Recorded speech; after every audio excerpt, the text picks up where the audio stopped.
prazer, meu nome é Luan. Coloquei uma página aí para falar um pouquinho sobre mim. Eu estou no terceiro ano de engenharia elétrica, sou membro do ramo desde março de 2019 e também entrei agora esse ano no capítulo do CS, que o Léo faz parte também. Sou presidente da área BioEng, que é uma área que está começando agora aí no I3E. E também sou membro do VASP, na parte do Núcleo de Desenvolvimento de Motores.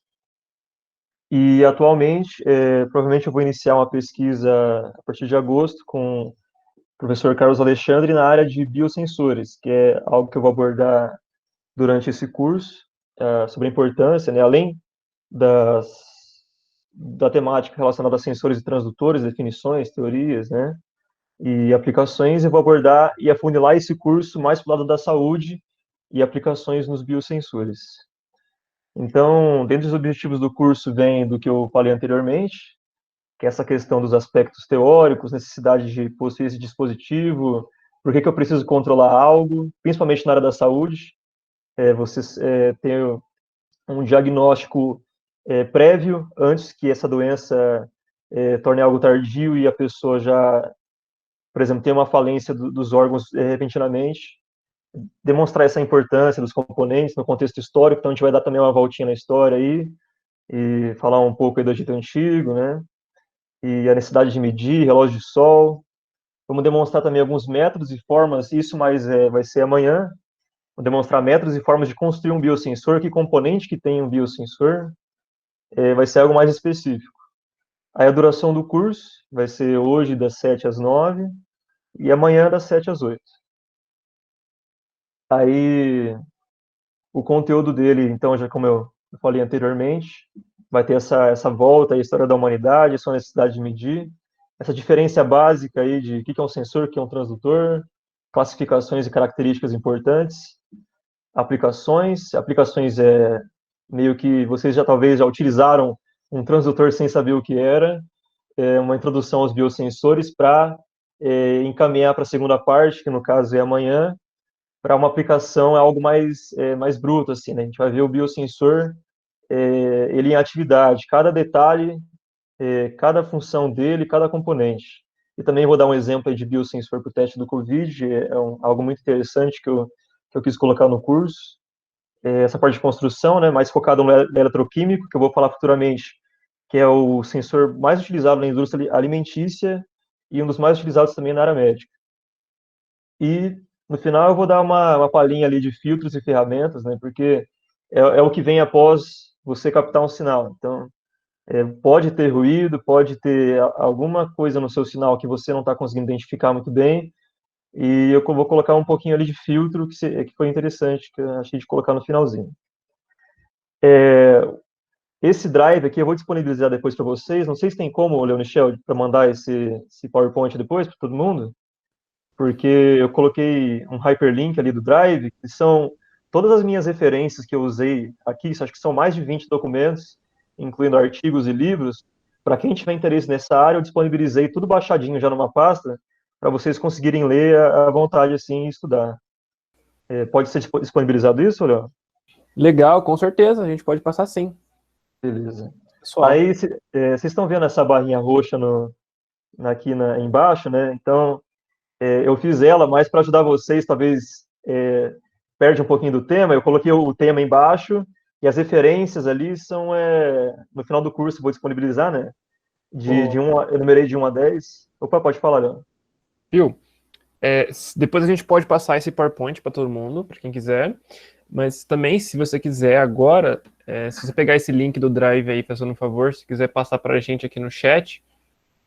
Pode dizer, eu passo quando acabar aqui no finalzinho, daí quando eu mostrar as referências, eu passo daí o Legal, link. ótimo. Beleza? Então tá, daí essa barrinha aí é mais para eu indicar a temática que a gente vai estar trabalhando e as referências, né, indicando em corte que eu peguei e qual livro que eu peguei, a informação que está sendo tratada no slide. Então, iniciando o curso aí, imagine aí que você é um menino ou menina que está na Alemanha, uma pequena cidade, encontra uma caverna que você pode viajar aí durante os tempos, né?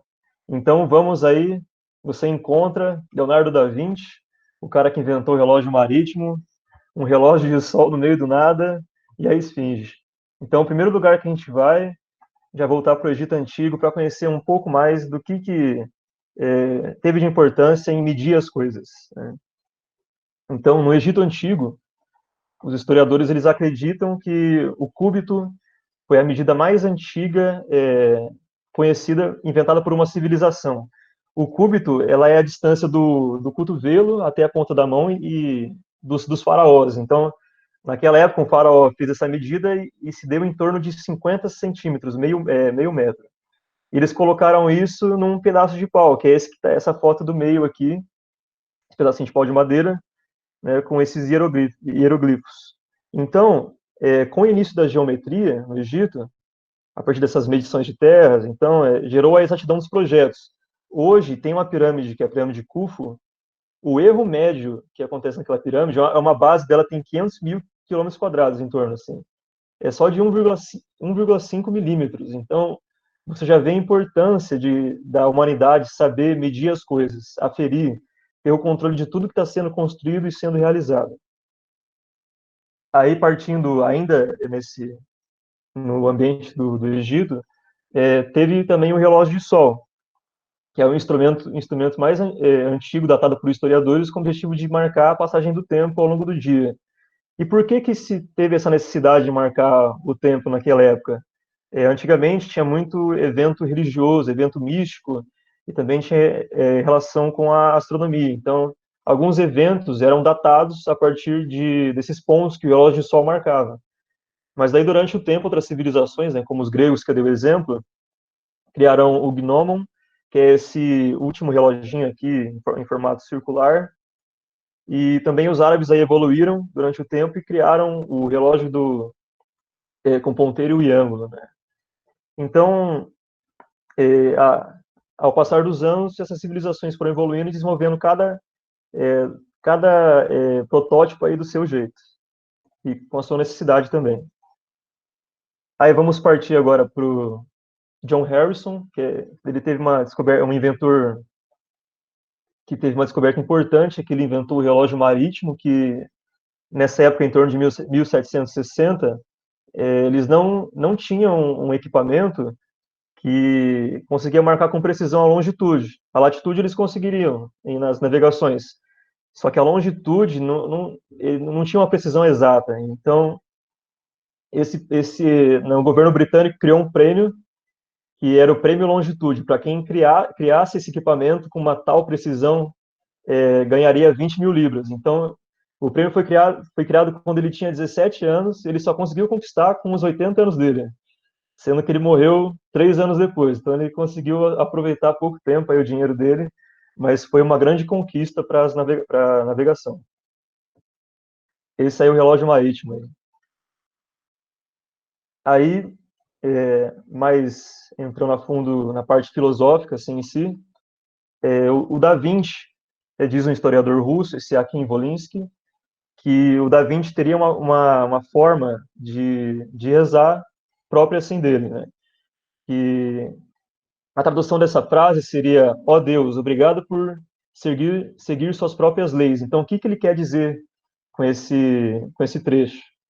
Que ele insinua que é reconfortante para ele esse atributo da imutabilidade em leis naturais. Então, essas leis físicas que a gente conhece hoje, elas são imutáveis ao longo do tempo. Então, a humanidade ela tem o trabalho de aperfeiçoar os componentes, aperfeiçoar os equipamentos e voltando atrás em uma lei física, em uma lei natural, e até os organismos hoje que a gente conhece, alguns componentes dele a gente consegue fazer a biomimética, que é você imitar a vida. Então, você consegue já gerar essas substâncias artificiais, então a gente começa a copiar algo relacionado à lei natural. Então, o Da Vinci tinha essa maneira interessante de agradecer, que era que Deus seguia as suas próprias leis. Então, a natureza segue as suas próprias leis, ela não muda de uma maneira muito abrupta e sempre mantém essa questão da imutabilidade. Aí, saindo um pouco dessa questão histórica, e, gente, também, qualquer dúvida pode mandar no chat, que o Deonichel vai me mandar um aviso aí. E questão também de voz, se acontecer algum problema com a câmera, pode mandar aí no chat, sem problema. Tá tudo certo, Luan. Certinho? Se você puder Beleza. ocultar aquele negocinho ali, ó, do Google Meet, que tá aparecendo na sua tela, tá me Opa, dando ocultar, beleza. um toque, né? Achei que Agora ele não parecia. Mas beleza. eu. Então, vamos entrar agora na parte, por que a gente deve saber sobre sensores e transdutores? Você que chegou aí nesse curso, por que a gente deve saber disso? Então, o sensor e o transdutor ele envolve muito da automação industrial, automação bancária, veicular, residencial, em qualquer área que você tiver e você quer automatizar um processo, 90%, 99% das vezes vai ter que ter um sensor e um transdutor nisso aí. Para análise laboratorial, análise clínica de diagnóstico, você aferir uma distância, direção, sentido, para onde que você vai, ter controle sobre sistemas e produções e de modo geral. Então é super importante para você aí que é da área da saúde, que quer trabalhar com engenharia de automação e controle, e entre outras áreas aí. Então, agora entrando mais na parte teórica, diferentes classificações, qual que é a diferença de um transdutor e um sensor? Então, o sensor, ele é o elemento que usa um fenômeno natural com a finalidade de sentir a grandeza que está sendo medida. Então, em poucas palavras, o que é um sensor? Um sensor é um dispositivo que ele é usado para detectar uma variável física. Então, ele vai detectar essa variável e vai gerar um estímulo. Só que esse estímulo, ele tem que ser interpretado de alguma maneira que a gente entenda e visualize.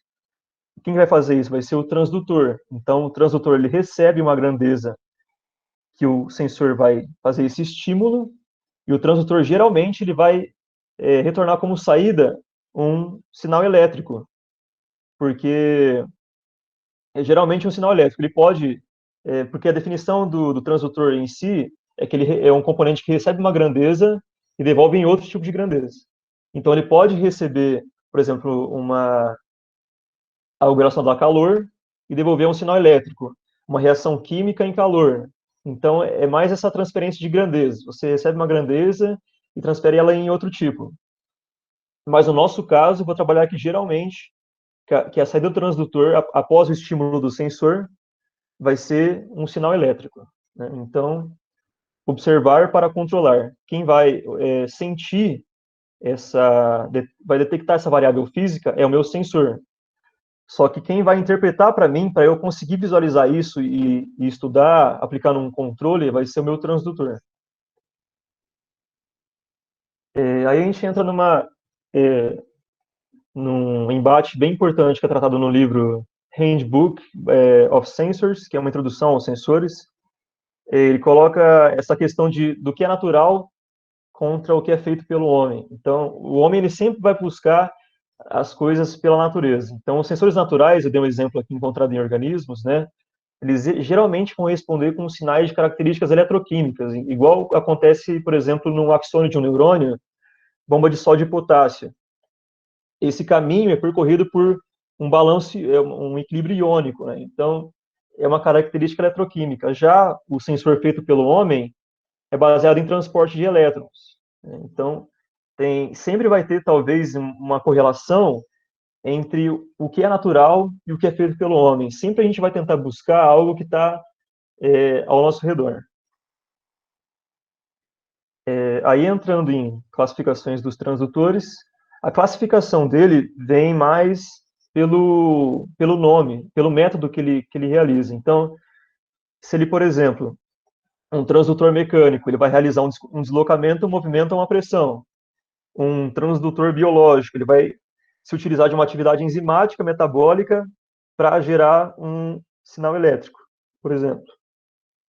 Então, a nomenclatura dele vai mais pelo método que ele utiliza para gerar esse estímulo, né? Então, aí tem alguns exemplos aqui, que, por exemplo, um transdutor mecânico pode ser um torquímetro, um pêndulo, é, um manômetro, que é aquele reloginho que você vai aferir a pressão, por exemplo, da sua avó. Você aperta aquela bombinha e o reloginho vai indo para cima. Aquilo lá é um manômetro, é um transdutor mecânico. Ele vai converter aquela pressão que você dá nas engrenagens que tem ali, em uma angulação no ponteiro. Então, se não tivesse aquele transdutor, dificilmente ia mexer aquela setinha no manômetro. Então, vai mais da maneira que é transformada esse meu estímulo que é recebido pelo sensor. Aí, entrando agora na classificação dos sensores, existe uma classificação maior, que é essa dos passivos e ativos. Os sensores passivos, eles devem ter uma alimentação para gerar um sinal de saída. Aí eu dei um exemplo aí da termorresistência, que é esse componente da primeira foto da direita aqui. Ele quer uma entrada, uma energia, uma alimentação, uma bateria ali para excitar o resistor. Aí o sensor ativo, ele é o contrário do passivo. Ele não precisa de uma alimentação para gerar um sinal de saída. Aí, no caso, eu dei como exemplo um dispositivo que realmente ele mede a temperatura, o termopar. E cada um também pode ter uma aplicação distinta. E agora entrando em outra classificação de sensor direto e sensor híbrido. O sensor direto é aquele que não precisa de transdutor. Ele vai receber o estímulo e o próprio estímulo ele é um sinal elétrico. Então, por exemplo, o seu projeto, eu não preciso transferir aquele estímulo de sinal elétrico para um térmico, para algo químico. Eu só quero o sinal elétrico mesmo. E esse sensor ele já faz isso.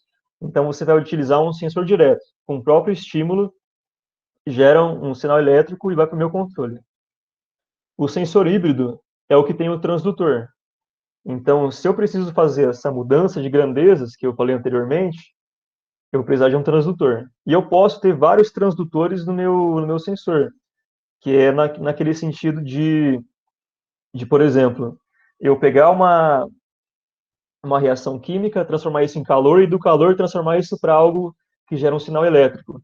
Então, depende muito da sua aplicação. E aí vai de você utilizar um sensor direto ou um sensor híbrido. Essa classificação aqui de sensor analógico, digital, absoluto, incremental, contínuo e sensor discreto, eu não vi muito em livros algo muito detalhado. Eu vi talvez em algumas aulas ali de professores aqui do Brasil mesmo que eles colocam isso. Essa classificação ela é mais no sentido da saída do sensor. A saída dela vai ser um objetivo mais digital, ou ela para ser mais para um projeto analógico. Então a gente tem aí na classificação, por exemplo, o encoder, que ele é muito importante para motores, por exemplo, para você saber o quanto que você rotacionou no motor de passo, e ele vai gerando pulsos. O encoder, para quem não sabe, ele é esse primeiro disco aqui, né? Ele tem esses furinhos que ele vai indicar pulsos quando o sensor óptico passar nesse buraquinho, que no caso ali é o meu sinal B. Opa, passei aqui. Esse sinal B aqui, que é a luz roxa. Então, ele é mais utilizado para motores nessa questão de saber velocidade, saber em qual rotação que ele parou, mais nesse sentido. Então, essa classificação é mais relacionada à saída do meu sensor. Aí entra na questão de sinal digital, sinal analógico, sinal discreto. O sinal analógico, para quem não está muito acostumado com essas definições, o analógico ele é um sinal contínuo, que varia no tempo, e ele tem períodos, você, por exemplo, a minha voz ele é um sinal analógico, são somas de ondas senoidais, né, são harmônicos. Então, por exemplo, vou pegar 10 segundos de uma faixa de áudio minha falando, aí 0 a 10 segundos, por exemplo, né? Aí em 0 a 1, eu vou ter infinitos valores nesse período de tempo, vou ter muitos valores, por exemplo, vou ter uma amplitude de 001, 0566, 0322, então vai variar muito, tem uma variedade imensa de valores naquele período. Isso é um sinal analógico. Ele, por definição, né, o analógico ele vem do dispositivo análogo ao sinal que é emitido. Por exemplo, a minha voz. O dispositivo que está sendo emitido é a minha voz aqui. Então, o sinal é essas ondas, essa soma de ondas senoidais. O digital, ele tem valores discretos, descontínuos ali no tempo. Então, por exemplo, ele é bem definido o valor dele no tempo. Por exemplo, de 1 0, eu vou colocar um sinal de 0 a 10, por exemplo, que é o sinal digital, que é esse último gráfico aqui. Ele tem valores bem definidos no tempo. E para eu aproximar o mais próximo possível da minha onda analógica, eu vou ter que colocar mais informação e mais dados nesse sinal, que isso são os bits, né? O bit, ele é a menor unidade de armazenamento, ele pode ser 1 ou 0, que pode também escrever que 1 é contenção, 0 é sem tensão, 1 é verdade, 0 é falso, mas os bits, então, essa unidade, a menor unidade de armazenamento possível, que pode ser 1 ou 0. E aí tem os bytes, né, que é um pacote de informação que carrega 8 bits. E então, para você deixar um sinal digital mais próximo do analógico, você tem que deixar ele bem preciso, tem que usar muitos bits, né? Então, nesse caso desse sinal digital, não.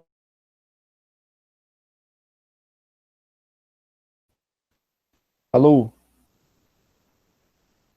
Pessoal, travou para mais alguém? Eu acho que travou Nomenclatura, sim, tá Nossa, pra mim travadinha. travou, velho. Isso.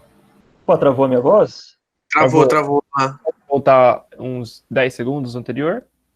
Na parte do sensor analógico digital? Do Isso. sinal analógico digital? Beleza. O analógico, como eu estava falando antes, por definição, ele é um sinal que é emitido análogo ao dispositivo que, por exemplo, a minha voz. Eu estou falando aqui, isso que é um sinal analógico, são ondas senoidais, ondas harmônicas, né? Que num período de tempo, ele tem, por exemplo, você pega de um áudio meu que eu estou falando aqui, de 0 a 10 segundos. Aí eu vou pegar essa faixa lá na minha onda. E se você observar, ele tem valores infinitos. Ele é um sinal completo, bonitinho, que é esse sinal que está aqui na minha função em cinza, né? Só que o sinal digital, ele tem valores bem... são valores discretos e descontínuos ao longo do tempo. Então, ele é um valor definido durante o período de tempo e depois muda para isso. Então, tem esse degrau aqui e é outro valor. Aí, depois de um outro período de tempo, fica um valor constante, só que muda depois um degrau para baixo. E esse sinal digital, eu vou armazenar ele em bits. E bit é a menor unidade possível para armazenar esse sinal digital, que ele pode ser 0 ou 1. E eu posso carregar esses bits em pacotes, que são os bytes. Que em um byte cabe 8 bits. Então, E para você deixar um sinal digital mais próximo de um analógico, você tem que deixar ele com mais informação de bits, mais informação possível relacionado ao que está no analógico. E é mais essa diferença aí para quem não está habituado com essa nomenclatura do que é analógico e o que é digital. Deu para ouvir agora, Léo? Ou travou ainda? Ah, ótimo, tá muito bom agora. Beleza. Aí, entrando em características estáticas dos sensores, no caso, uma característica estática se o valor não muda durante um período de tempo, essa característica é dita estática, então, do funcionamento do sensor. Aí eu listei algumas principais que eu estudei ao longo do tempo aí, que é a sensibilidade, linearidade, resolução, faixa de operação e esterese, threshold, zona morta e relação sinal-ruído. A sensibilidade, ela é calculada como uma razão entre uma variação na saída sobre uma variação da entrada. Então, ele é mais para você saber, ou para você informar para uma pessoa que vai utilizar o sensor que você projetou, se ele indicar uma variação na entrada, vai ter uma alta sensibilidade na saída. Então, indica o tanto que você pode variar para um tanto de saída que pode ocorrer. Então, é mais essa questão, se, por exemplo, você vai aumentar 2 graus, você está lá num açougue, que tem que ter uma refrigeração para deixar as carnes ali, e você vai diminuir 2 graus. Só que na saída do seu sensor, vai estar dando um aumento muito alto de tensão. Então, ele é um sensor que você tem que ter uma variação muito baixa de temperatura. Então, não é utilizado para isso. Ele é mais para algo preciso. Então, é mais para você dizer a sensibilidade do quanto de entrada que você coloca para o tanto de saída que vai acontecer no seu sensor.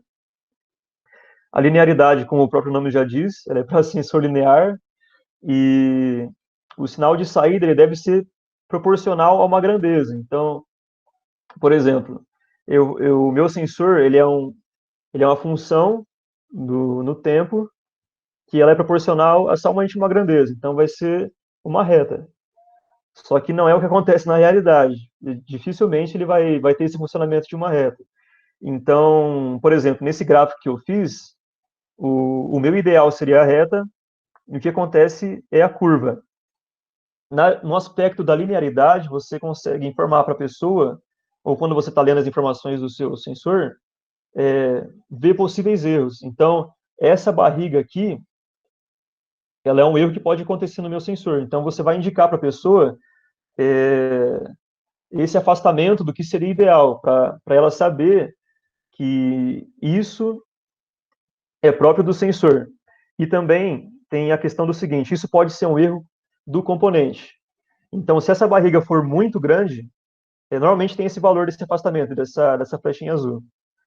Se essa barriga for muito grande, por exemplo, muito grande para a esquerda, você já sabe que acontece algum erro no seu projeto. Então, é muito importante você indicar esse caminho ideal, que seria o teórico, o que acontece realmente, e esse trecho do erro maior dessa barriguinha.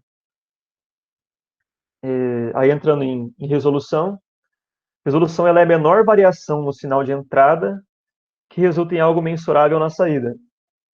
Isso aí tem muito datasheet de sensor de temperatura, que ele diz que é o tanto que você pode variar de temperatura que vai resultar em algo na saída. Então, por exemplo, eu coloquei um exemplo aqui que eu anotei, tem um sensor que ele varia 0,00625 graus. E isso dá uma resposta na saída. Se você variar menos que isso, ele não vai gerar nada na saída. Então, você não consegue observar. A resolução é um aspecto muito importante, até para biosensores, no caso, que trabalham com, por exemplo, concentrações muito baixas. Então, se você ir aumentando de pouco em pouco a solução e vendo isso em tempo real, você vai ir testando o seu biosensor, por exemplo. Né? Você tem que saber a resolução exata do quanto de da variação de concentração que você coloca em uma solução que vai gerar em um sinal captável ali na minha saída. E agora partindo para a faixa de operação. A faixa de operação é quando a sensibilidade permanece constante. Então, quando não há muita variação, muito ruído, e ele permanece na atividade que o sensor, por exemplo, tem que ocorrer mesmo, e é onde a sensibilidade se permanece constante, você vai calcular esse K aqui durante uma faixa de tempo, por exemplo, acontece essa curvinha no início e depois dá essa reta. Então, a partir daqui, desse ponto, é a minha faixa de operação, porque ele vai manter esse mesma constante K, que vai dar essa variação que é a razão da variação de alguns dados da saída pela variação de alguns dados da entrada. E a esterese agora, ela é mais importante que eu vi para sensores de temperatura, que é a capacidade de um instrumento medir o mesmo valor incrementando-se ou decrementando uma entrada na escala. Então, o que é isso? Você tem lá um sensor de temperatura e você quer observar o funcionamento dele quando você aumenta 1 grau, 2 graus e 3 graus.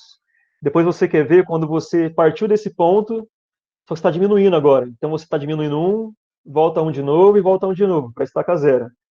Então, teoricamente, esse caminho de ida e volta tem que seguir a mesma saída. Só que não é o que acontece na realidade também. E o que gera na esterese. Então, por exemplo, você vai aumentar a temperatura e vai gerar uma saída, por exemplo, uma tensão, vai gerar a saída aqui. Só que se você partir desse mesmo ponto aqui e descer, ele vai gerar um outro valor na minha saída. E isso se chama esterese, o gráfico de esterese. Quanto maior for essa barriga do gráfico da minha esterese, pior é o sensor, porque vai ser muito ruim de eu prever o que vai estar acontecendo quando ele aumenta ou diminui alguma coisa e eu ter esse controle de saída de tensão. Então, quanto mais próximo for do ideal dessa linha reta aqui, melhor o meu gráfico. Quanto menor for a esterese, né? E a esterese também pode ser caracterizada como uma coisa ruim que acontece no meu dispositivo. Dependendo se essa barrigona for algo muito espesso, muito grande, né? Aí entrando agora no threshold, que em português seria como se fosse um limiar, ele é um nível mínimo de entrada para o dispositivo sair do estado inicial. Então, é o meu empurrãozinho inicial ali, que o dispositivo vai começar a funcionar e dar um sinal de saída. E não confundam com resolução. Resolução, o meu dispositivo ele vai estar funcionando já. Então, eu vou variar com ele funcionando para ver se sai algo na saída. O threshold, ele é o valor de entrada, ele não está funcionando. Eu vou colocar pouquinha coisa para ver se ele vai dar alguma coisa na saída. Se funcionar, eu vou diminuindo até encontrar esse valor de threshold. Aí, se não pegar, né, você vai, por exemplo, decrementando de 5 em 5, ou de 1 em 1, de 0,5 em 0,5, e até encontrar esse valor do threshold. Então, o threshold, o componente não está funcionando, e a resolução, o componente está funcionando, e você vai tentar achar essa menor variação. Aí agora entrando na zona morta. Zona morta, que é a faixa de entrada, que a entrada se altera, só que não gera algo na saída. E vai permanecer constante, que é o que está acontecendo aqui nesse gráfico, na retinha em azul. Então, tá funcionando aqui. O trajeto dele, por exemplo, teoricamente, teria que ser retinho. Só que o que está acontecendo? Ele não está conseguindo aferir esse meu valor de entrada. Normalmente, 99% das vezes, isso é porque você está tendo um erro no seu projeto. Então, é aquela questão de engenharia elétrica. Você está fazendo o seu projeto ali, vai ter esse erro e você tem que observar as suas N variáveis do seu projeto e tentar arrumar esse erro. A zona morta é uma característica ruim, igual eu falei da esterese. Só que é algo importante para você descrever no seu projeto. A resolução, agora tem a relação sinal-ruído, que é importante também, que ela é dada em decibéis.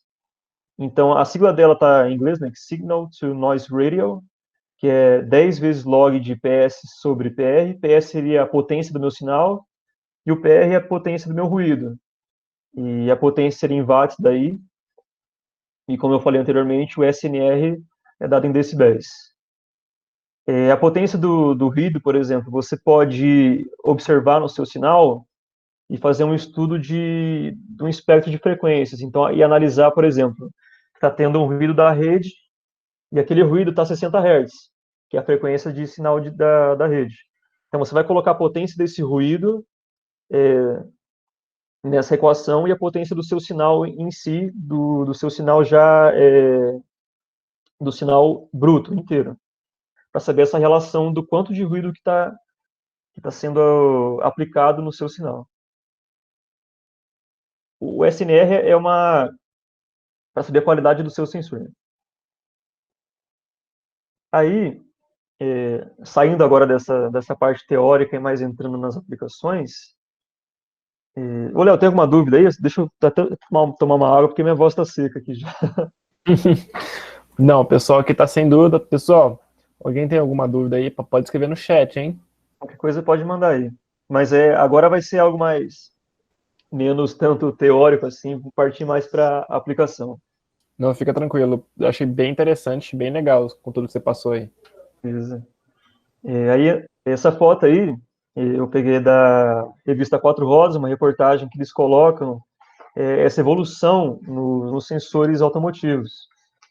E quem quiser a reportagem na íntegra também, tá aí, eu coloquei um hyperlink no PowerPoint, onde está escrito Quatro Rodas, aqui está meio sublinhadinho, não sei se vocês conseguem olhar, mas ele coloca na reportagem que, por exemplo, ao longo do tempo, em 1995, o modelo de luxo de um carro tinha mais ou menos 10 sensores.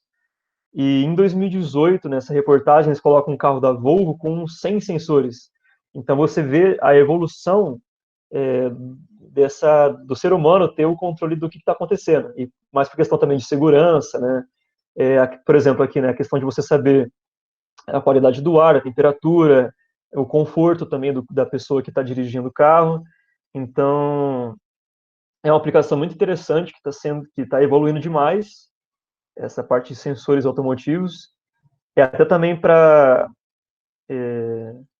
você deixar um carro autônomo, né? Aquela questão do radar que está sendo, por exemplo, aplicado agora no projeto do VASP. Então, tem muito o que crescer nessa área de sensores e automatizar esses processos, né? Aí entrando nas aplicações cotidianas, então você com certeza já cantou utilizando um transdutor, estacionou um carro utilizando um transdutor, já, se você tem diabetes, já utilizou um transdutor para ver a sua glicemia. Alguém já feriu a pressão da sua avó e com certeza que eu falei daquela bombinha, do manômetro, utilizando um transdutor. E aí entrando na primeira aplicação, vamos ver um pouco do funcionamento do microfone. O microfone, acho que todo mundo aqui já sabe, ele converte uma onda mecânica, que é o som, eu estou falando para vocês aqui, em um sinal elétrico. E isso pode ser, posteriormente, ir para um alto-falante, né, para você amplificar esse som. Por exemplo, você está lá num show cantando, você quer que a sua voz saia alta. Então, essa onda mecânica que você está falando é convertido em um sinal elétrico e acontece uma amplificação na caixa e isso vai sair para as pessoas ali na sua plateia. Aí existem diversos tipos de microfone. Pode ter o mais antigo, é o de carvão, né? Tem um dinâmico, que é o que eu vou entrar mais a fundo, que é o mais utilizado, o peso elétrico e o de eletreto. E cada um tem suas diferentes maneiras de converter essa onda sonora em um sinal elétrico. Peso elétrico, essa questão da piezoeletricidade, eu vou falar dela mais vezes aqui, é bem interessante a aplicação de um cristal piezoelétrico. Vocês vão ver muito esse nome ainda durante o curso. Mas aí entrando no microfone dinâmico, a gente tem o Marrone cantando para a gente, né? O que o Marrone está fazendo? Ele tá saindo a voz dele com uma vibração mecânica e isso está vibrando o diafragma. O diafragma é uma membrana que está presa a uma base do microfone e junto com o diafragma é preso uma bobina que está próxima a um ímã que tem um campo magnético. Então, na lei de Faraday, quando há alteração do fluxo magnético durante um período de tempo, vai existir uma força eletromotriz. Então, o Marrone vai cantar, vibrou o diafragma e a bobina vai tremer, então vai gerar uma força eletromotriz e ela vai ser proporcional à minha onda sonora. Então, essa vibração, essa força eletromotriz que é gerada, ela é proporcional à minha voz, essas ondas senoidais que eu falei para vocês anteriormente, que essa soma de ondas, essas harmônicas. Então, o que faz essa transferência da onda sonora em algo mensurável elétrico é essa bobina, a lei de Faraday. Então, aí, quando você estudou no ensino médio, a lei de Faraday, seria muito mais interessante ver isso em cima de um microfone, por exemplo, né? Então, é uma aplicação bem interessante aqui que no cotidiano a gente usa, só que não percebe o que está acontecendo dentro daquele dispositivo. Aí, entrando agora no ultrassom, a partir daqui eu vou colocar bastante aplicação, acho que 90% delas relacionadas à medicina agora. Então, aí entrando no uso do ultrassom, o ultrassom é o nome dado a uma onda, tem uma frequência superior a 20 kHz, é inaudível ao ouvido humano. E o uso do ultrassom na medicina é um método de diagnóstico moderno que utiliza essa questão do eco, que é gerado através das ondas de alta frequência, que tem a finalidade de ver esses estruturas internas, tecidos, os órgãos, aferir a espessura, ver se tem uma fratura. Então, eles têm também alguns tipos de ultrassonografia. O ecocardiograma, que é mais destinado para um paciente que queixa de arritmia, sopro, já teve, talvez, sofreu de um infarto. Então, o ecocardiograma é para você visualizar o interior, você visualizar, sai no resultado o espaçamento do ventrículo, do átrio. Então, é mais essa questão da cardiologia em si. A elastografia é mais para você ver um tecido. Se o seu tecido está fraturado, vai ter, por exemplo, um rachadinho. Acho que eu vou colocar um exame depois ali, um rachadinho desse tecido. Um exame transvaginal, que é para você ver o útero e os ovários. Eu coloquei algumas fotos aqui, né, que de um nenenzinho e um exame de ecocardiograma aqui. Aí entra a questão que eu falei para vocês anteriormente do que é natural e o que é feito pelo homem. Por quê? O morcego, ele tem a questão da ecolocalização.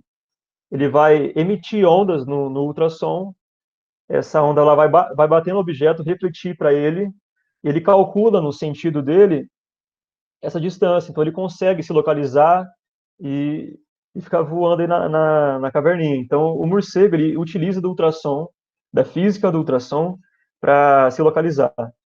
E é algo que a gente meio que copiou aí, né, para conseguir aplicar nessas tecnologias. Então, e como que é gerada no componente ali do transdutor, no caso do meu ultrassom, essas ondas? Isso é feito a partir de um transdutor piezoelétrico. Então, o que é piezoeletricidade? Ela é a capacidade que alguns cristais possuem de gerar uma tensão elétrica a partir de uma pressão mecânica. Então, se você aplica uma tensão ali uma pressão nesse material, nesse cristal, ele vai gerar na saída um sinal elétrico. E ele é um processo reversível. Então, se eu aplicar uma tensão que oscila no cristal, ele vai gerar vibração, que é o que acontece no meu dispositivo para gerar essas ondas no espectro do ultrassom. E aqui vocês conseguem ver a construção desse equipamento. Então, tem esses eletrodos que alteram esse potencial no meu peso elétrico. E existe essa capa acústica para você conseguir direcionar o som no local exato que você quer. Então, não é um dispositivo muito complexo aqui nesse sentido do transdutor. A cabeça dele está na piezoeletricidade. É bem importante esse material. Aí, entrando na física desse dispositivo, entramos aí na impedância acústica, refração, atenuação, reflexão e transmissão. Mas, Luan, o que é impedância? Eu não estudei elétrica, não fiz circuitos. O que seria impedância? A impedância, na elétrica, ela é a soma de todas as resistências, das resistências reais e as imaginárias. Resistência real ela é, por exemplo, a resistência de um resistor cerâmico, de um resistor do chuveiro ali, ela é dada a partir de um resistor. A resistência imaginária ela é dada a partir de um capacitor, dada a partir de um indutor, e ela é chamada de reatância também. Então, a impedância ela é a soma da resistência real, dada pelo meu resistor cerâmico ali, por exemplo, mais a soma das reatâncias. Então, a impedância é a soma dessas resistências. E a resistência, por definição, ela é algo que se opõe ao fluxo de elétrons.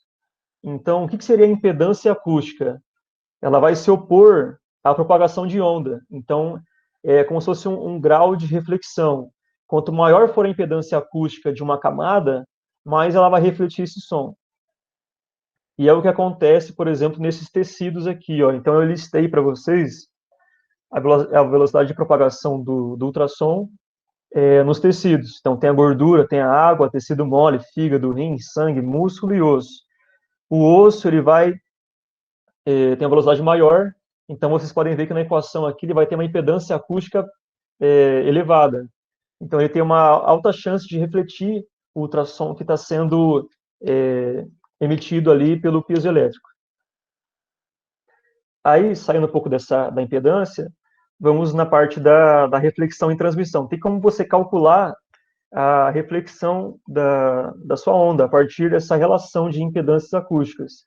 Então, você sabe o quantos por cento de onda está sendo refletida e aproveitada no seu sinal.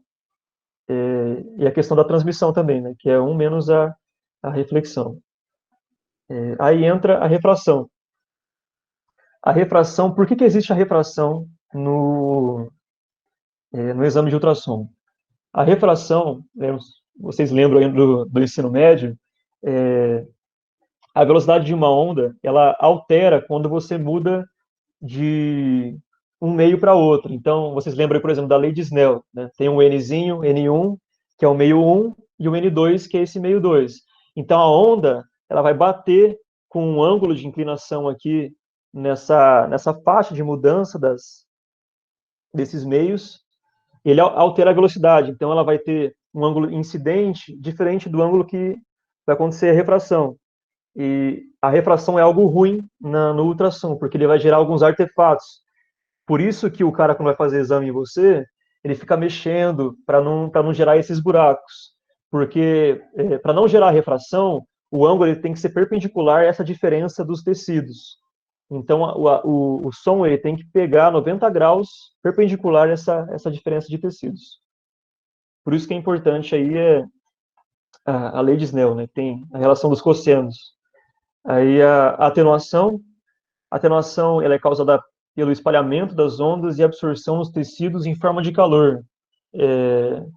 Também é algo ruim, você vai perder, por exemplo, a potência do seu dispositivo em forma de calor nos tecidos. É o que acontece.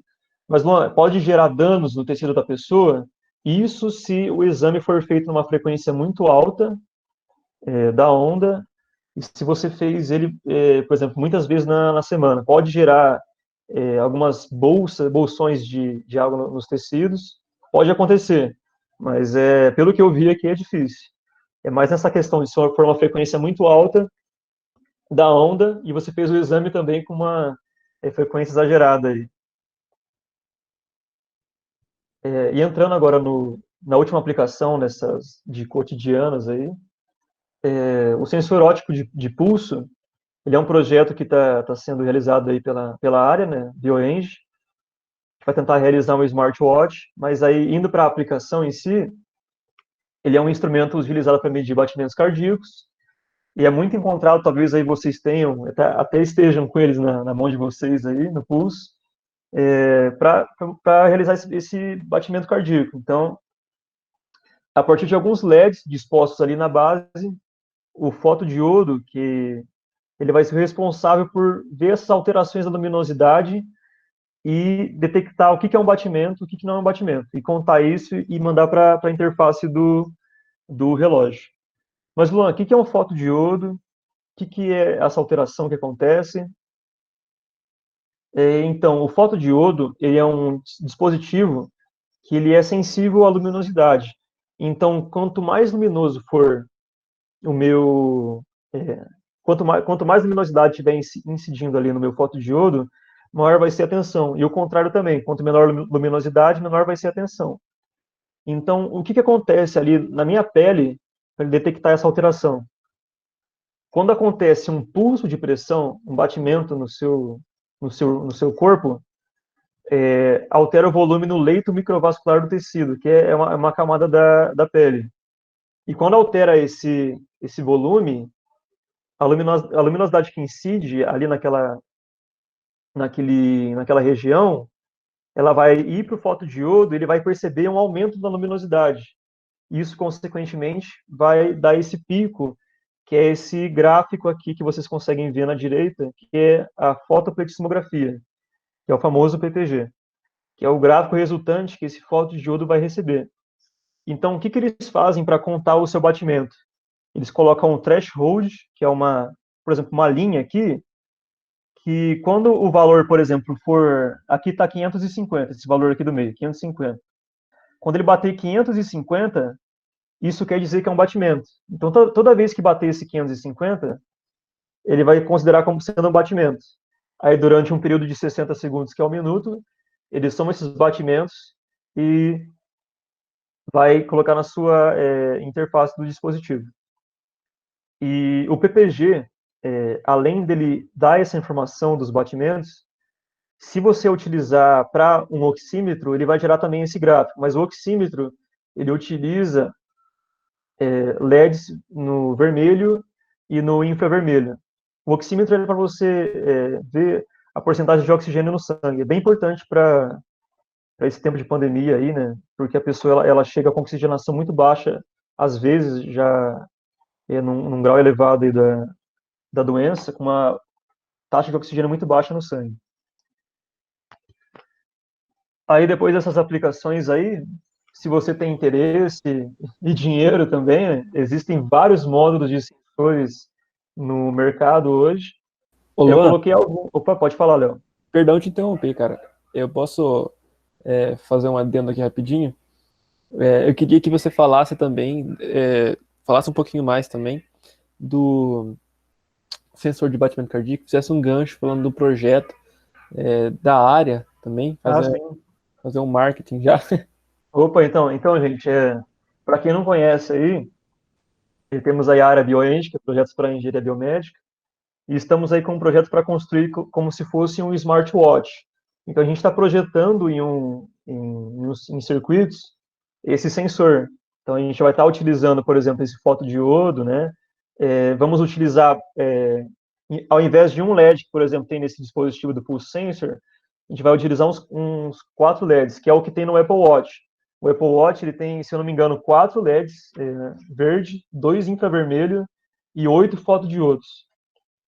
Então, e ele consegue analisar muito bem, o Apple Watch, esse último aqui, ele consegue analisar muito bem a luz, que é uma coisa que a gente vai tentar também aplicar no projeto. E também nesse projeto vamos tentar colocar um acelerômetro para conseguir contar os passos, questão de caloria, e monitorar isso tudo pelo Wi-Fi e por um aplicativo também, que vai ser produzido pelo CS aí. Então o projeto está em torno disso aí. A gente vai tentar produzir as plaquinhas no software de PCB, que pode ser também o IZDA que o Rodolfo deu aula. Foi muito importante, que um pessoal gostou bastante, comentaram comigo da aula dele aí. Mas em relação ao projeto, era mais isso que a gente está desenvolvendo. E também tem um outro projeto na área, que é o de escaneamento 3D, que a finalidade dele é para você tirar uma foto, ou uma filmagem, não sabemos ao certo ainda, né? E a partir dessa foto, dessa filmagem, você exportar isso como um arquivo 3D, um arquivo STL, para você conseguir produzir próteses em cima disso. Então, é mais, por exemplo, um cachorrinho perde um membro dele, uma patinha. A gente vai tirar uma foto desse membro dele, essa parte que ele perdeu o membro, e fazer uma prótese que fique confortável nele, que tenha a questão da biocompatibilidade. Então, o scan é muito importante para isso, até para os humanos, né? Para você, por exemplo, você perdeu uma orelha, você perdeu a sua orelha esquerda e você quer que seja algo simétrico. Então, você tem que escanear essa aqui e você consegue gerar uma outra orelha simétrica à que você tem. Então, tem essa questão de biocompatibilidade na parte simétrica anatômica, né? Mas são projetos bem interessantes. O smartwatch, mas é mais a parte de wearables, de dispositivos vestíveis, e a parte do scan 3D mais relacionada à confecção de próteses, e é um projeto que dá para ser feito 100% à distância. A parte do scan 3D, que ele é um aplicativo e possivelmente vai envolver uma inteligência artificial. Mas aí eu não vou detalhar muito, você tem que entrar no ramo aí e entrar no projeto também. Legal, Luan, muito obrigado. Acho que ficou É. muito, muito interessante. Aí, continuando, gente, deixa eu ver como é que eu tô de tempo aqui, beleza, 8 horas, tranquilo. Continuando aí, entrando agora em biosensores, que é algo mais específico, que a gente vai, na aula de amanhã também, entrar mais a fundo nele. E por que a gente vai estudar ele, né? Então, eu vou entrar primeiro no que é o biosensor, para depois declarar a importância dele. O biosensor ele é um dispositivo que ele vai realizar a leitura ou a quantificação de uma certa substância. E as variáveis de interesse, para mim, de um biosensor, normalmente são concentração de um analito, então concentração da glicose, por exemplo. Analito, ele é um alvo de análise, ele é um termo utilizado muito na química analítica. Sequência de um ácido nucleico, DNA ou RNA, para você verificar doenças virais, por exemplo. Proteína, partícula de um vírus, bactérias. Bactéria na questão de você, qualidade de um alimento que você está fabricando na sua indústria, por exemplo. Você vai verificar se ele tem salmonela, tem que usar biosensor. Então, com isso, é claro perceber que a gente não viu nenhuma ferramenta durante o curso que pode aferir esse tipo de variável. Como que eu vou sentir uma substância? Então, para isso, eu tenho que utilizar um dispositivo de natureza biológica chamado de biorreceptor, que ele é um componente do biosensor em si. O biorreceptor, o que ele é? Ele é um material biológico ou biomimético. No começo da aula, eu falei sobre o que era biomimético. Biomimético vem de imitação da vida. Então, o ser humano, ao longo do tempo, aí, né, a partir de algumas áreas, como engenharia genética, ele consegue reproduzir substâncias que existem no organismo de alguns animais ou até no nosso organismo. E a partir desse material, a gente pode detectar essas substâncias. E o que seria esse material biológico ou biomimético? Ele pode ser anticorpo, ele pode ser uma enzima, ácido nucleico, vírus, bactérias, tecidos, e entre outros aí, materiais de origem biológica. Um biorreceptor, ele vai especificamente, é sempre isso, ele sempre será algo específico, ele vai se ligar com um analito-alvo, então ele sempre vai tentar ser específico a uma certa substância. Então, em uma solução, você vai colocar, por exemplo, sódio, cloro, potássio, glicose, ureia e creatinina. Então, e você quer só aferir a creatinina, então você vai ter que utilizar uma enzima que, por exemplo, dando um exemplo, né, você vai utilizar uma enzima que ele só ligue a creatinina e com isso dá uma reação química, libera elétrons e você consegue saber que tem creatinina na sua solução. Então, o biorreceptor, ele sempre vai tentar se ligar ao analito. Aí o estímulo vai seguir para o transdutor, com o objetivo de um sinal de tensão ser gerado e interpretado. Nessa fotinha aqui, a primeira foto é uma enzima, a do meio é o símbolo de um anticorpo, e essa terceira aqui foi uma bactéria.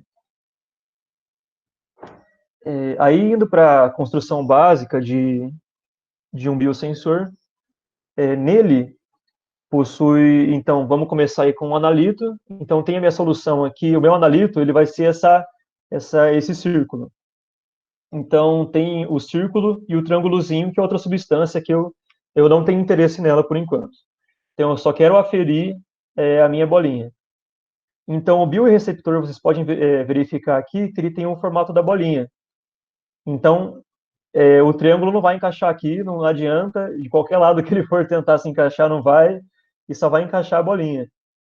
Então, quando a bolinha se encaixar no biorreceptor, vai gerar um estímulo para o meu transdutor. E o transdutor, ele tem várias formas de modificar esse estímulo. Por exemplo, ele pode ser um transdutor óptico, eletroquímico, eu vou passar isso com mais detalhes depois desse slide. Mas, por exemplo, nesse exemplo aqui, eu vou estar colocando como se fosse um eletroquímico. Então, acontece uma reação eletroquímica ali, ele vai liberar elétrons. Liberou essa corrente elétrica, vai ocorrer um processo de amplificação, por exemplo, eu vou poder amplificar o meu sinal, eu posso tirar algum ruído que está acontecendo e vou tratar o meu sinal em si. Provavelmente vai ter tem ruído no sinal, quase sempre tem ruídos no seu sinal, então esse processo de amplificação é necessário. Aí vai ter o conversor analógico digital, que foi o que eu falei para vocês aí, né, do que seria o analógico, o que seria digital.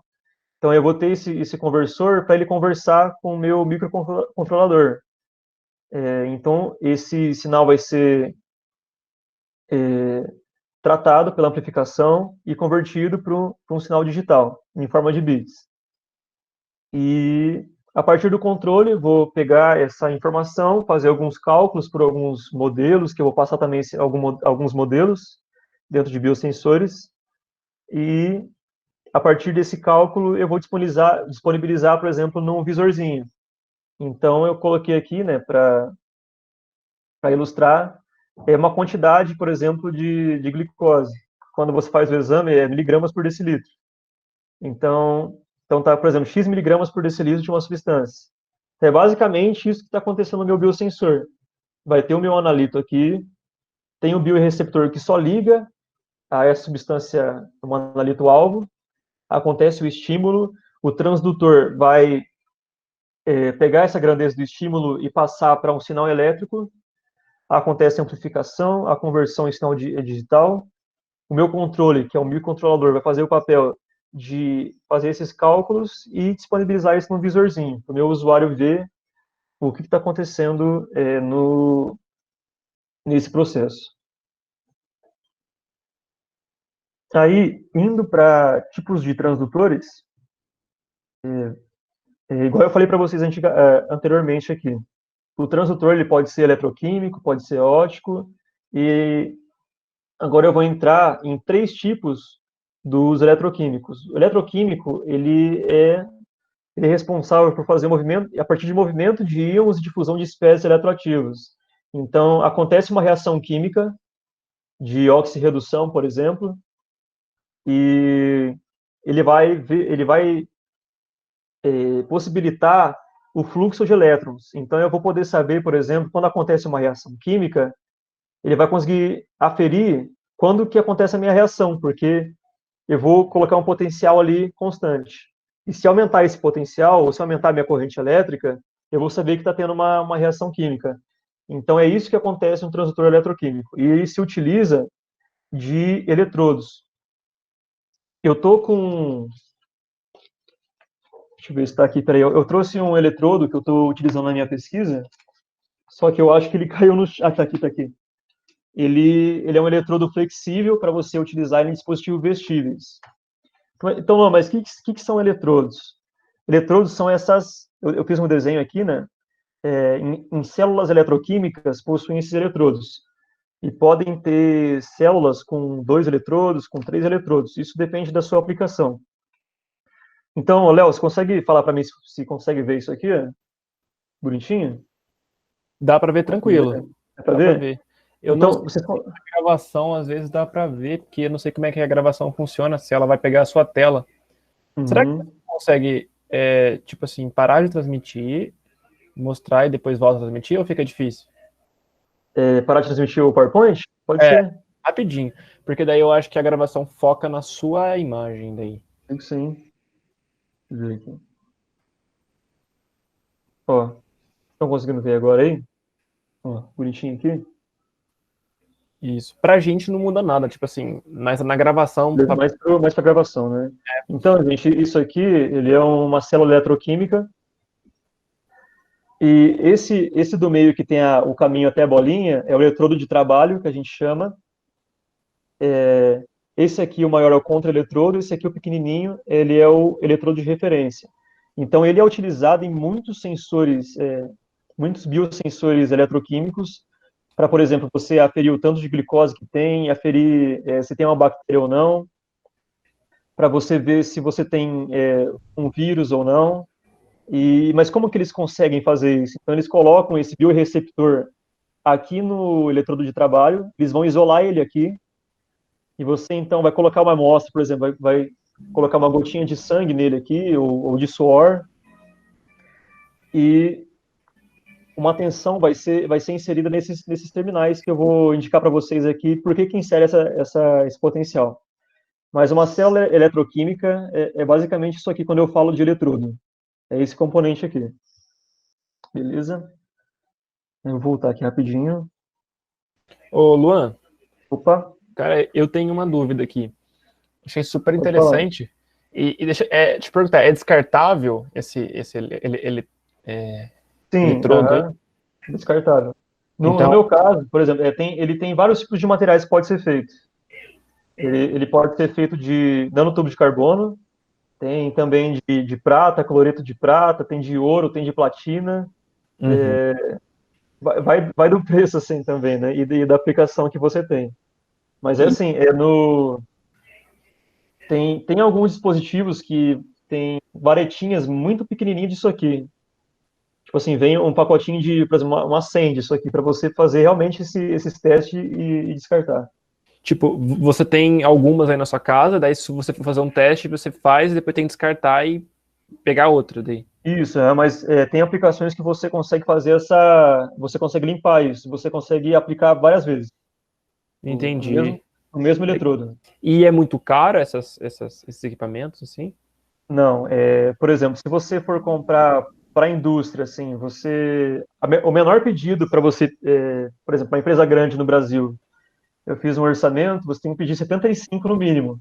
só que sai R$ 26 cada um. Mas se você for comprar um unitário, por exemplo, sai R$ 40, sai 30, e se for, por exemplo, com platina, é muito mais caro. O unitário vai ser R$ 100, vai ser R$ 80. Mas isso aí, unitário, você vai achar mais na China.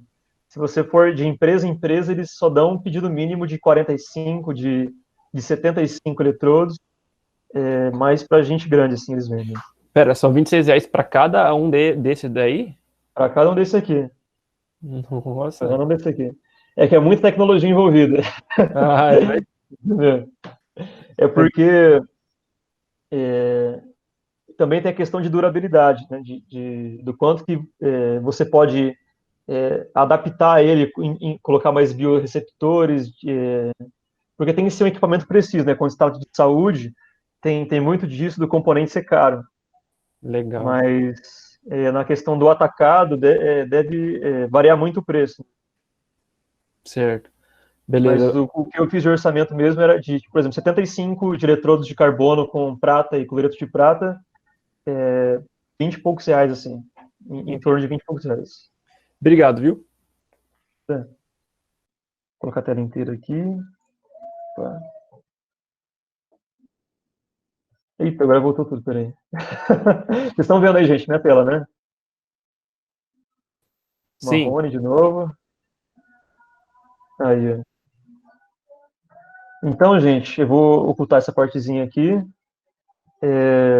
Beleza, então, aqui na parte de transdutor eletroquímico, já expliquei essa parte de que ele é responsável pela difusão de espécie eletroativa, parte de uma reação química. Então, pode ter três diferentes tipos dentro do eletroquímico. Então, é o amperométrico, o potenciométrico e o condutimétrico. O amperométrico ele vai ser baseado na medida de corrente, como já diz o próprio nome, a relação do ampere, né, que é a unidade de corrente elétrica, ele se baseia na medida de corrente resultante de uma oxidação ou redução eletroquímica de uma espécie eletroativa. Então, acontece a reação de oxirredução e ele vai medir o tanto de corrente que ocorreu nessa reação. Então, aumentou uma corrente, isso quer dizer que um tanto de concentração foi aferida pelo dispositivo.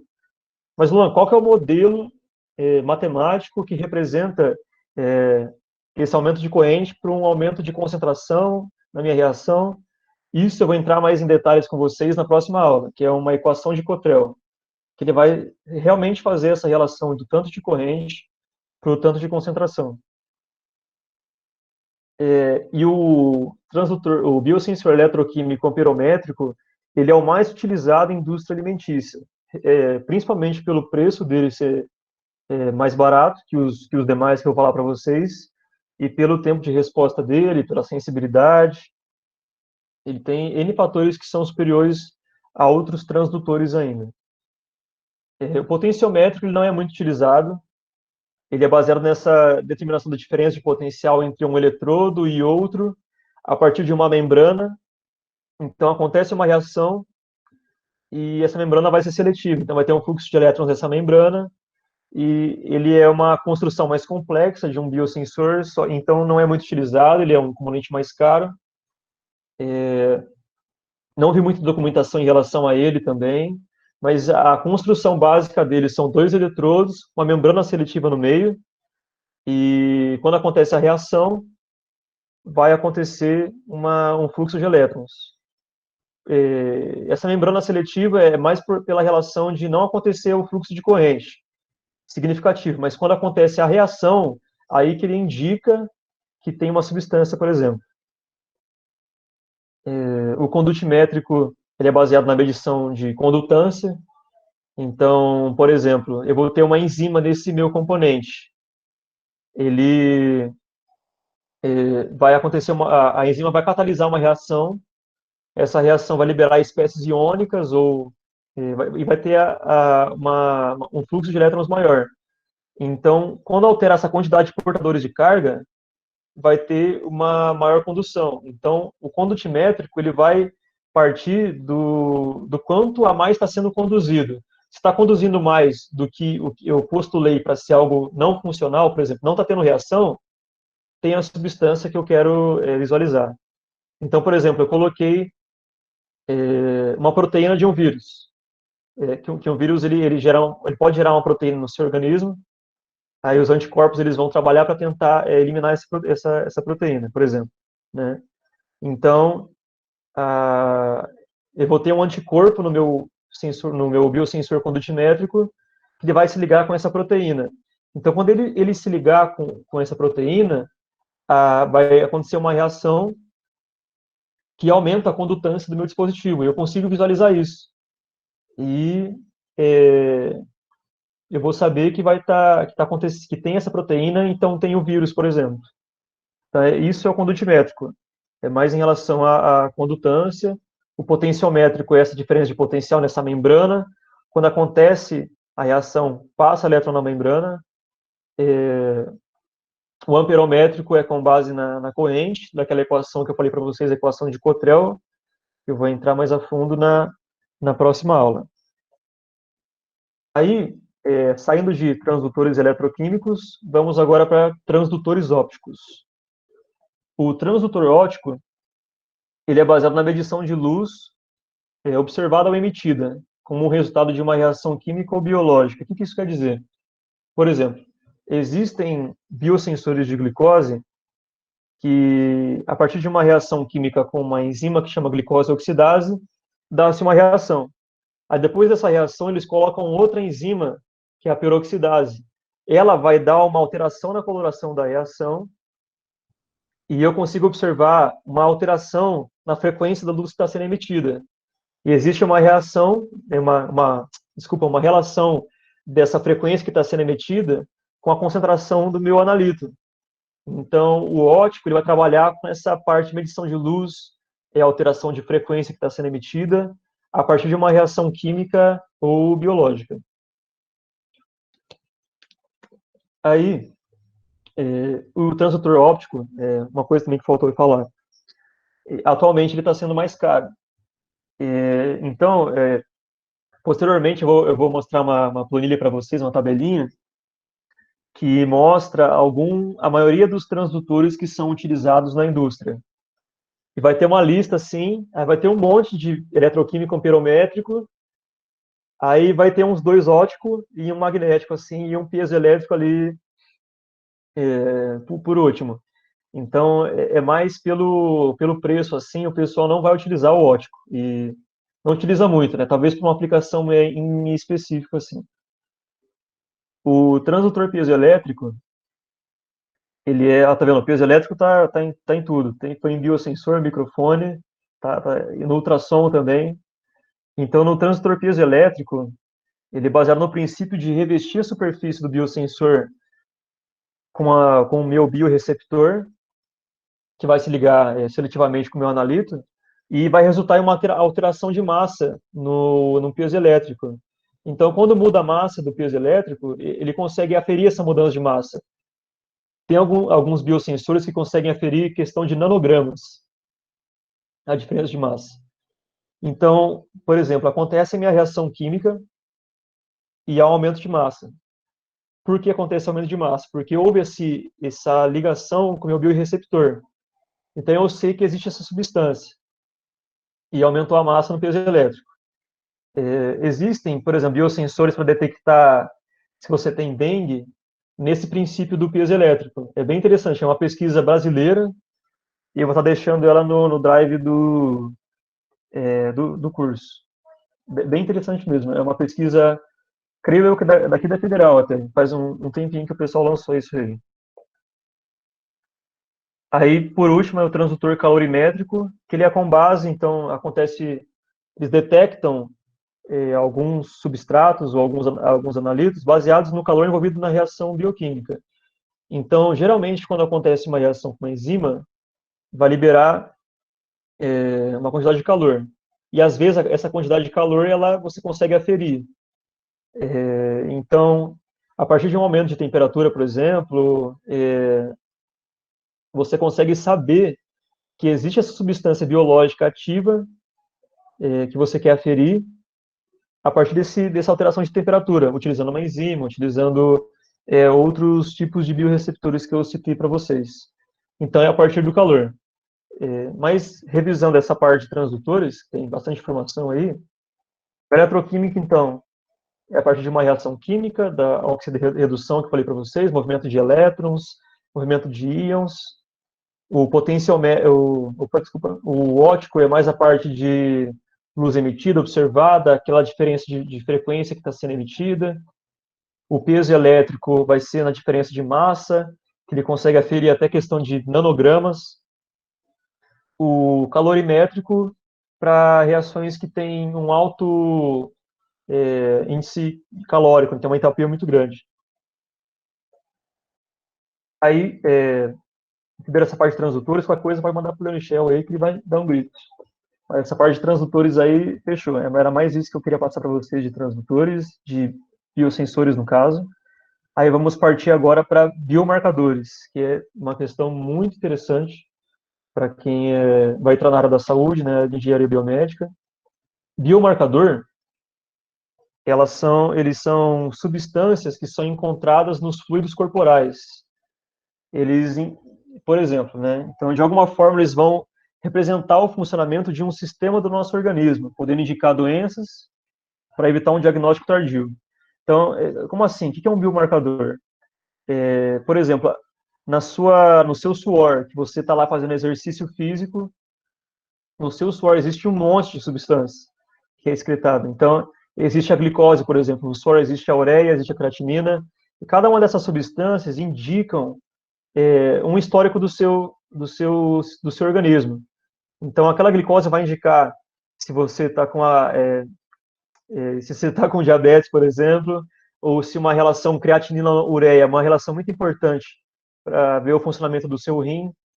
Então, até no sangue existem biomarcadores que indicam se você tem câncer de pulmão, câncer de próstata, câncer de mama, que são biosensores muito interessantes que eu vou mostrar aplicações para vocês na próxima aula. São biosensores que detectam câncer de um modo anterior, que é uma coisa muito boa para você.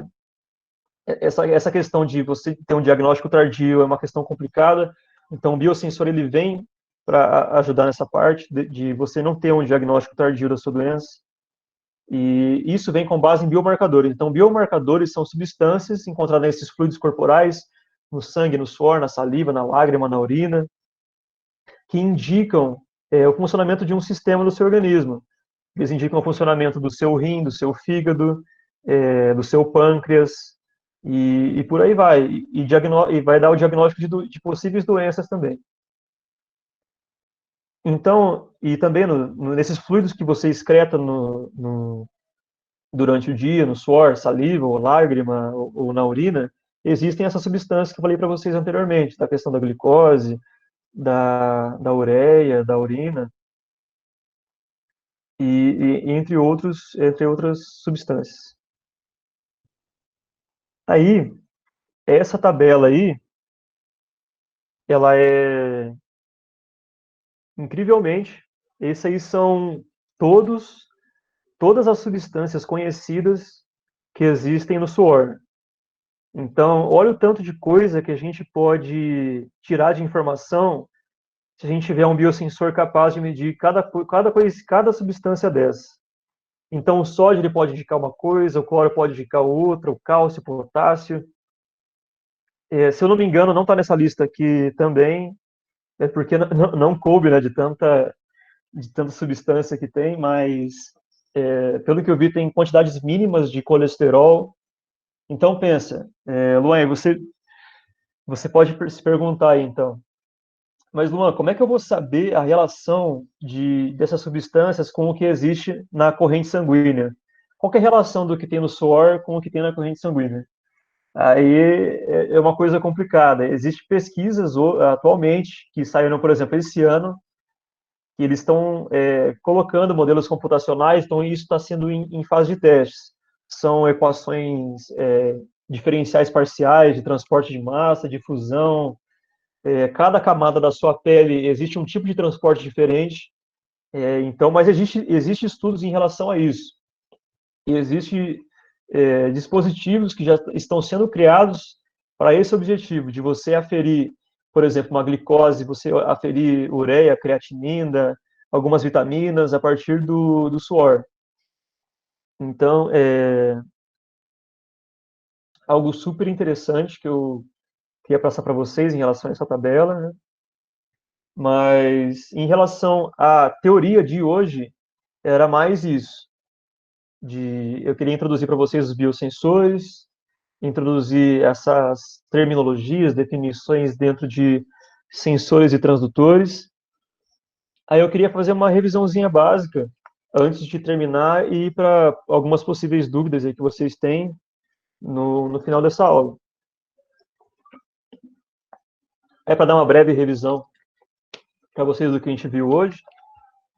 A gente viu aí voltamos na história, vimos o Antigo Egito, relação das medidas, o cúbito, o relógio de sol, o relógio marítimo, realmente essa necessidade do ser humano ter o controle de tudo, medir essas coisas e saber o que está acontecendo sempre. Definições, características, essas classificações que eu dei para vocês de sensibilidade, de esterese, do threshold, dentro de sensores e transdutores.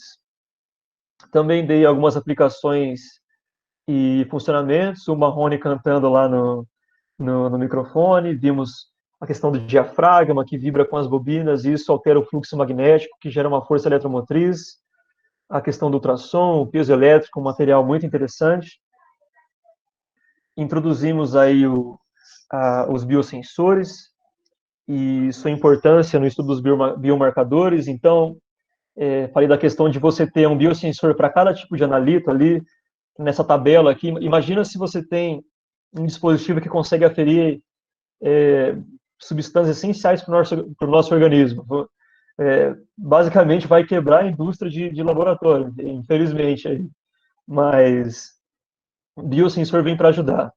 Se vai diminuir esses empregos em laboratórios, também vai crescer profissões para você conseguir criar esse tipo de dispositivo que tá vindo aí, o mercado dele também, vou falar na aula que vem, o mercado está crescendo muito de biosensores. E o objetivo também é um contexto final, né, que o objetivo final da construção de um sensor, ele está sempre aliado às leis naturais e organismos existentes. Então, cabe a nós, ao ser humano, escolher qual lei utilizar a seu favor. Então, cabe a nós ver métodos, o que relaciona isso com isso. Eu tenho um vírus no meu organismo, mas o que de rastro que ele deixa para eu detectar esse vírus em outra pessoa? Eu tenho que estudar os sistemas. Então, é uma relação muito forte que a gente tem que ter com essas leis naturais. Como funciona, igual, por exemplo, o microfone. Um dispositivo ali que a gente está usando no cotidiano, por exemplo, está lá no karaokê, você não imaginaria que utiliza lei de Faraday, que utilizou a lei de Faraday para criar aquele dispositivo. Então, essa relação que a gente tem que ter com o que existe na natureza, com o que existe leis físicas atualmente, tem que ser muito forte essa nossa relação para criar esses dispositivos na engenharia biomédica. Então, essa questão tem que ser muito forte, muito presente no nosso estudo. Se você for para essa área, não tem como escapar de você ver biologia a fundo. Você pegar um livro de alguém que está estudando medicina ali, olhar naquele livro, você que faz engenharia, você está lá acostumado com o circuito, você tem que pegar a biologia e ver sistemas biológicos, entrar em nefrologia, entrar em fisiologia a fundo e ver o que eles estudam. A partir desse estudo aprofundado, estudar esse sistema por completo, que você consegue produzir esse dispositivo. Então, você tem que ter um controle em relação a isso. Mas, em relação à parte 1, era isso que eu queria passar para vocês, de revisão também. Essas são as referências que eu peguei.